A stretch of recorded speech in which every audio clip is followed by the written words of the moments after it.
नितीश कुमार यांना दिल्लीत उपराष्ट्रपती म्हणून पाठवायचं आणि बिहारमध्ये भाजपाचा मुख्यमंत्री पदाचा उमेदवार द्यायचा असा भाजपाचा प्लॅन असल्याची ही चर्चा आहे।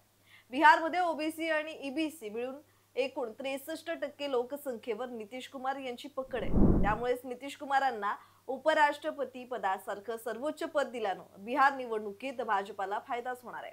पण हेही महत्त्वाचं आहे की बिहारच्या लोकसंख्येत नितीश कुमार यांची लोकप्रियता कमी होत चालली आहे। नितीश कुमार यांनी अनेक वेळा आपल्या फायद्यासाठी युत्या बदलल्यात। कधी राजद सोबत तर कधी रालोआ सोबत त्यांनी युती केली आहे आणि पुन्हा भाजपाशी हात मिळवणी केली आहे। त्यांचं वयही वाढत चाललंय, ज्यामुळे त्यांच्या नेतृत्वात काहीशी सुस्ती असल्याचंही बोललं जात आहे।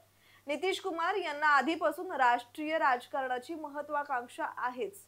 2013 मध्ये मोदी यांना भाजपानं पंतप्रधान पदाचा चेहरा घोषित केल्यानंतर नितीश नाराज झाले होते। पुढे त्यांनी एनडीएची साथ सोडत विरोधकांची आघाडी बनवली आणि तिथेही त्यांना पंतप्रधान बनण्याचे प्रयत्न केले होते, पण त्यांना सोयीस्कररित्या डावलण्यात आलं। त्यानंतर ते पुन्हा एनडीएत सहभागी झाले। आता बिहारमध्ये त्यांच्या राजकारणाला उतरती कळा लागल्यानं बिहार सोडून दिल्लीत जाणं हे नितीश कुमार यांच्यासाठी फायद्याचं आहे असं जाणकार सांगतात।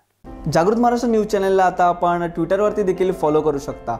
तसेच जागृत महाराष्ट्राच्या वेबसाईटला भेट देण्यासाठी गुगलवर टाईप करा www.jagrutmaharashtranews.com। तसेच जागृत महाराष्ट्राला ट्विटर, इंस्टाग्राम, फेसबुक आणि यूट्यूबला फॉलो करा। तसेच बातम्यांना लाईक आणि शेअर करायला विसरू नका। धन्यवाद।